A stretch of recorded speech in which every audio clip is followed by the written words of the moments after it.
Hello friends, स्वागत है आपका आपके अपनी यूट्यूब चैनल AB स्टडी में। आज हम आप लोगों के लिए लेकर आए हैं जीके जीएस के क्वेश्चंस जो आप लोगों के सभी कम्पिटेटिव एग्जाम्स में बहुत ज़्यादा यूजफुल होने वाले हैं। इसी तरह के क्वेश्चंस के लिए, इसी तरह के वीडियोज़ के लिए आप हमारे चैनल को अभी सब्सक्राइब कर लें और बेल आइकन को प्रेस कर लें। ठीक है, तो चलिए शुरू करते हैं हमारा वीडियो। देखते हैं हमारा क्वेश्चन। सबसे पहला क्वेश्चन आपके लिए टेस्ट क्वेश्चन है। क्वेश्चन क्या है हमारा? पृथ्वी पर सबसे गहरा स्थल है, पृथ्वी पर जो सबसे गहरा स्थल है वो कौन सा है? जो भी है आप लोग मुझे कमेंट में बताएंगे। अगला question, question number first, tsunami किस भाषा का शब्द है? सुनामी जो है वो किस भाषा का शब्द है? आंसर हो जाएगा सी, जापानी भाषा का। क्वेश्चन नंबर टू, निम्न में से कौन सी भूकंपीय तरंगें सर्वाधिक क्षति पहुंचाती हैं? निम्न में से कौन सी भूकंपीय तरंगें हैं जो सर्वाधिक क्या करती हैं? क्षति पहुंचाती हैं। तो कौन सी है? दीर्घ पृष्ठीय। क्वेश्चन नंबर तीन, निम्न में से कौन सा मृत सेल है? निम्न में से कौन सा है जो मृत सेल है? तो मृत सेल है कायांतरित।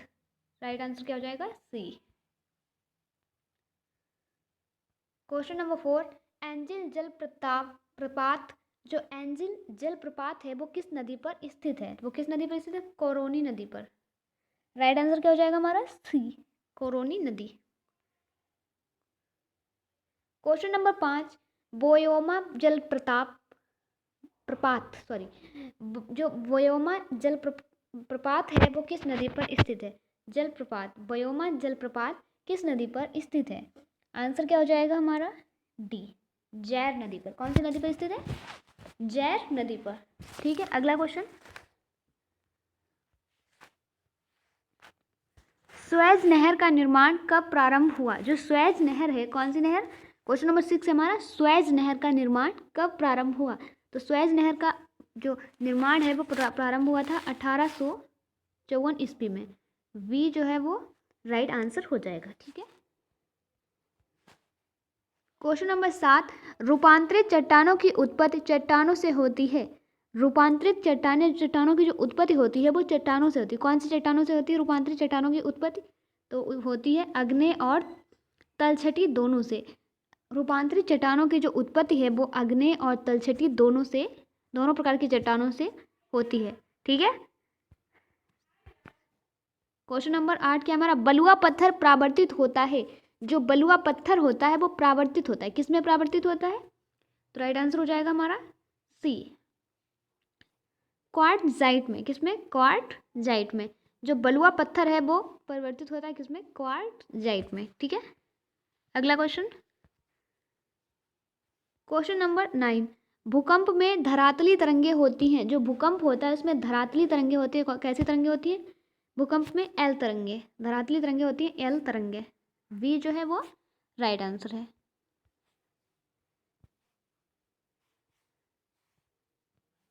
क्वेश्चन नंबर 10, निम्नलिखित में से किसे भूमध्य सागर का लाइट हाउस कहते हैं? निम्नलिखित में से वह कौन है जिसे भूमध्य सागर का लाइट हाउस कहते हैं? तो राइट आंसर क्या हो जाएगा हमारा? ए, सिसिली का स्ट्रोम्बोली।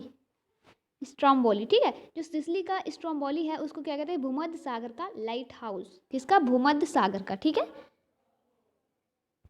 एक भी क्वेश्चन को आप लोग स्किप नहीं करेंगे और इसमें से किसी क्वेश्चन का भी आंसर आता है तो आप मुझे क्वेश्चन नंबर लिख के उसका बताएंगे किसका ए था या बी था, अगर आप लोगों को आता है तो। ठीक है, क्वेश्चन नंबर 11 क्या हमारा? नियाग्रा प्रताप है, जो नियाग्रा है प्रताप वो कहाँ पे है? तो राइट आंसर क्या हो जाएगा हमारा?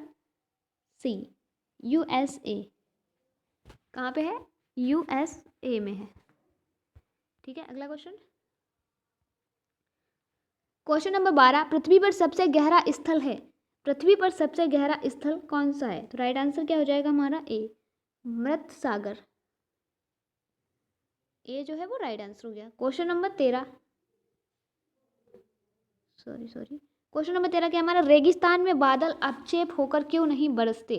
रेगिस्तान में बादल जो हैं वो अपक्षेप होकर क्यों नहीं बरसते हैं? तो क्यों नहीं बरसते, इसका क्या कारण है? कम आर्द्रता, वहाँ पे नमी नहीं है इसलिए, कम आर्द्रता के कारण। क्वेश्चन नंबर 14 क्या हमारा? विश्व में सर्वाधिक जागृत ज्वालामुखी कहाँ स्थित है? विश्व में सर्वाधिक जागृत जो ज्वालामुखी हैं वो कहाँ पे स्थित हैं? तो आंसर क्या हो जाएगा हमारा? वी, प्रशांत महासागर के आसपास कहाँ पे स्थित है? प्रशांत महासागर के आसपास। क्वेश्चन नंबर 15,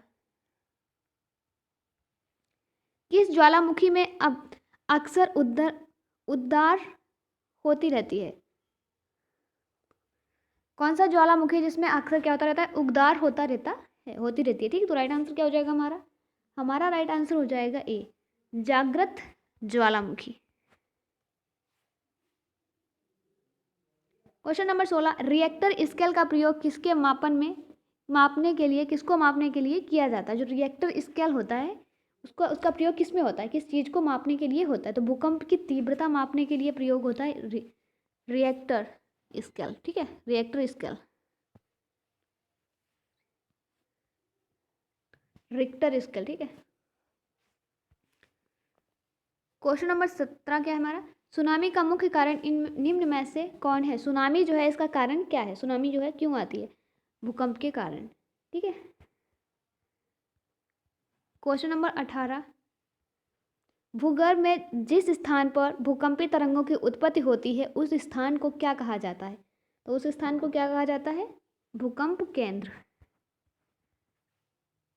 क्वेश्चन नंबर 19, अधोलिखित कौन सी चट्टान में जीवाश्म नहीं पाए जाते हैं? कौन सी अधोलिखित चट्टान है जिसमें क्या नहीं पाया जाता? जीवाश्म नहीं पाए जाते हैं। तो राइट आंसर क्या हो जाएगा? B, granite. क्वेश्चन नंबर 20, निम्नलिखित में किस एक की सीमा कैस्पियन सागर से नहीं लगती है? वह कौन है जो इसकी सीमा कैस्पियन सागर से नहीं लगती है? तो राइट आंसर क्या हो जाएगा हमारा? आर्मेनिया। क्या हो जाएगा? आर्मेनिया। ठीक है, राइट आंसर हो जाएगा बी। क्वेश्चन नंबर 21, क्या हमारा? निम्नलिखित में कौन सी एक झील तंजानिया एवं युगांडा के बीच अंतर्राष्ट्रीय सीमा बनाती है? आंसर हो जाएगा विक्टोरिया। क्वेश्चन नंबर 22, चूना पत्थर का कायांतरित रूप है। जो चूना पत्थर है इसका कायांतरित रूप क्या है? संगमरमर। ठीक है, संगमरमर। क्वेश्चन नंबर 23, निम्न में से कौन सा एक वितली अग्नेय शेल का उदाहरण है? निम्न में से कौन है जो एक वितली अग्नेय शेल का उदाहरण है? तो राइट आंसर क्या हो जाएगा हमारा? We, granite. राइट आंसर हो जाएगा वी, ग्रेनाइट। क्वेश्चन नंबर 24, पृथ्वी की सतह पर भूकंप के केंद्र के ठीक ऊपर के बिंदु को क्या कहा जाता है? पृथ्वी की सतह पर ऊपर के मतलब जो पृथ्वी की सतह होती है, पृथ्वी की सतह पर भूकंप के केंद्र से ठीक ऊपर के जो बिंदु होते हैं उनको क्या कहा जाता है? तो उनको कहा जाता है उत्केंद्र। क्या कहा जाता है? उत्केंद्र। क्वेश्चन नंबर 25, मोना लोआ उदाहरण है। जो मोना लोआ है उदाहरण है, काहे का उदाहरण है वो? सक्रिय ज्वालामुखी का। किसका उदाहरण है? सक्रिय ज्वालामुखी का। क्वेश्चन नंबर 26, डाइक क्या है? जो डाइक है वो क्या है? तो डाइक है ज्वालामुखी निर्मित आंतरिक स्थलाकृत स्थलाकृत। ठीक है, ज्वालामुखी निर्मित आंतरिक स्थलाकृत, वो क्या है? डाइक है। आपका टेस्ट क्वेश्चन, सुनामी का मुख्य कारण निम्न में से कौन है? सुनामी का मुख्य कारण निम्न में से कौन है? जो भी इसका राइट आंसर होगा आप हमें कमेंट में बताएंगे, और इस क्वेश्चन का आंसर आप लोग मुझे जरूर कमेंट में बताएंगे। ठीक है, वीडियो अच्छा लगा तो लाइक करें, अपने फ्रेंड के साथ शेयर करें। हमारे चैनल पर पहली बार आए हैं तो अभी सब्सक्राइब कर लें और बेल आइकन को प्रेस कर लें। अगर आप लोगों को कोई भी PDF चाहिए तो आप हमारे टेलीग्राम चैनल को ज्वाइन कर लें, वहाँ पर आपको सारी PDFs मिल जाएंगी। Thank you.